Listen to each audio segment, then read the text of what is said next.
Fenomena maraknya artis yang terkena COVID-19 jelas membuat publik semakin khawatir.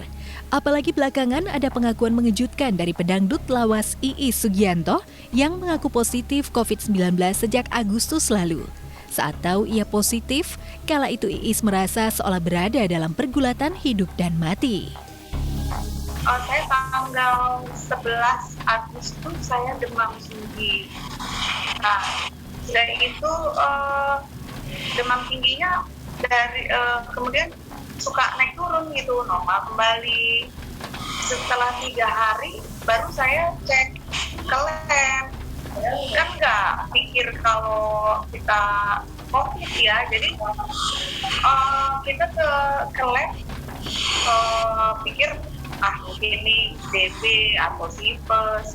Jadi dokter internis itulah yang menemukan karena di swab ditemukan bahwa saya itu COVID. Ya shock lah Mbak, saya pasti rasa 50% saya selamat, 50% lagi inilah akhir hidup saya.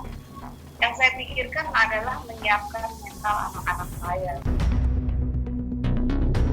Beruntung ia berhasil melewati fase kritis akibat COVID-19.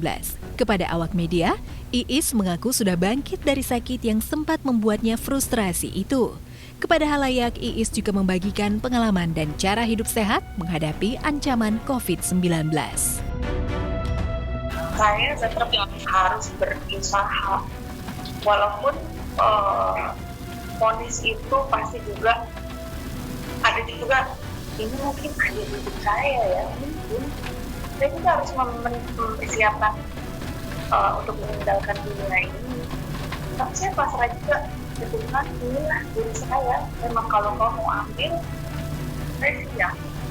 Inilah. Tapi saya juga ingin sembuh. Saya akan nurutin apa yang dokter bilang, dan saya juga ikutin minuman tradisional yang saudara-saudara saya anjurkan. Saya ikutin Mbak, jadi saya juga ikhtiar. Saya juga berpikir positif bahwa sesudah ini kalau Allah mengizinkan saya diberikan kehidupan, kalau menjelang kedua saya lolos dari saya bisa sembuh, saya ingin memperbaiki lebih banyak lagi beribadah, karena saya rasain banget semua tuh nggak ada artinya gitu loh. Jika Iis Sugianto mampu melewati fase kritis dengan kekebalan imun dan gaya hidup sehat, sejatinya kita semua juga mampu melewati fase ancaman pandemik yang nyaris membuat panik warga dunia. Kepanikan itu bahkan sempat menghantui istri Adi Nugroho, yaitu pesinetron Donita. Ia mengaku demam selama berhari-hari dan tak berani keluar, apalagi memeriksakan gejalanya ke rumah sakit. Jadi sebenarnya yang aku bingung adalah itu kejadiannya itu sekitar tanggal 15-an lah Januari di mana corona itu kan kita belum ada kabar-kabar corona atau segala macam kan.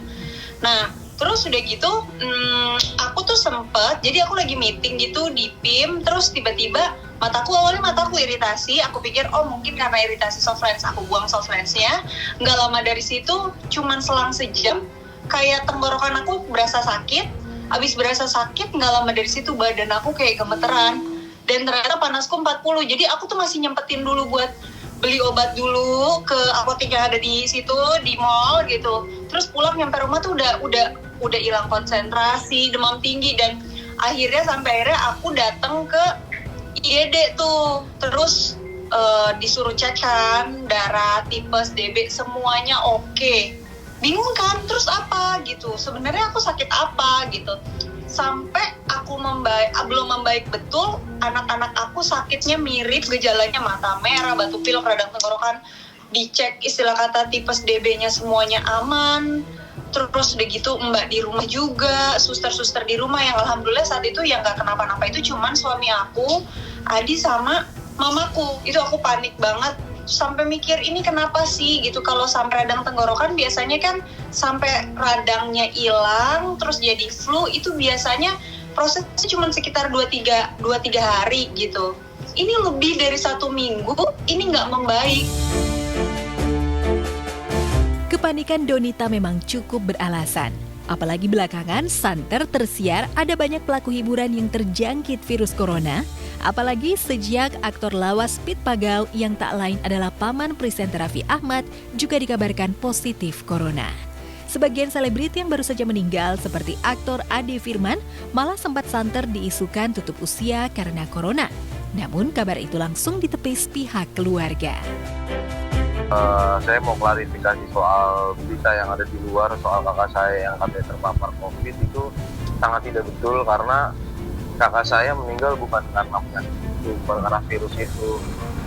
Kakak saya ini kan punya riwayat asma yang lumayan parah, dan kebetulan kemarin drop di malam minggu itu kita bawa ke rumah sakit di dekat rumah di Tangerang ini dan dirujuk ke Tarakan, Tarakan COVID. Rapid pertama menunjukkan hasilnya negatif atau non reaktif, tapi karena ada flek di paru-parunya ya karena riwayat sakit dia itu, akhirnya dia dimasukin ke ruang isolasi. Di tengah wabah pandemi yang terus menelan korban, presenter Raffi Ahmad yang dikenal tajir dan dermawan belum lama ini berhasil memenangkan lelang vinyl emas milik band Noah seharga 260 juta.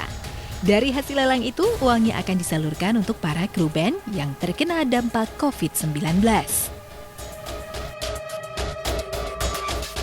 Noah dalam rangka ulang tahun ke-8 ini juga akan melelang sebuah piringan hitam yang bersifat gold.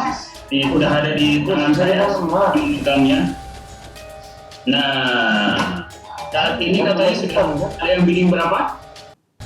Kenapa? Sudah ada yang bidding sampai 100 juta ya katanya ya?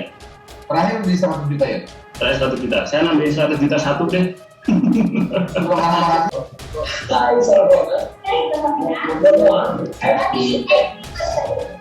Happy anniversary atau ulang tahun ke-8 Super Group Indonesia. Happy anniversary.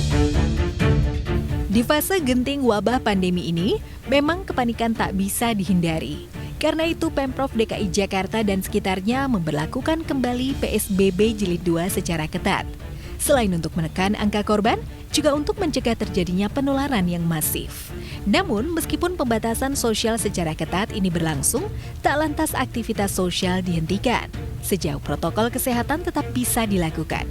Meskipun sebagian pekerjaan yang bisa dilakukan di rumah, sebaiknya dilakukan di rumah saja. Lalu apa saja pesan khusus dari Iis Sugianto yang pernah mengalami bagaimana ganasnya COVID-19? Kita dibilang COVID itu tidak ada dan kemungkinan ya. Ayo kita memutus COVID beramai-ramai, sama-sama. Kita nggak bisa sendirian memutus COVID itu, tidak bisa. Harus bersama-sama kita memutus COVID itu. Mana bisa saya sendirian, Mbak? Harus bersama-sama memutus COVID. Harus bersama-sama memutus COVID.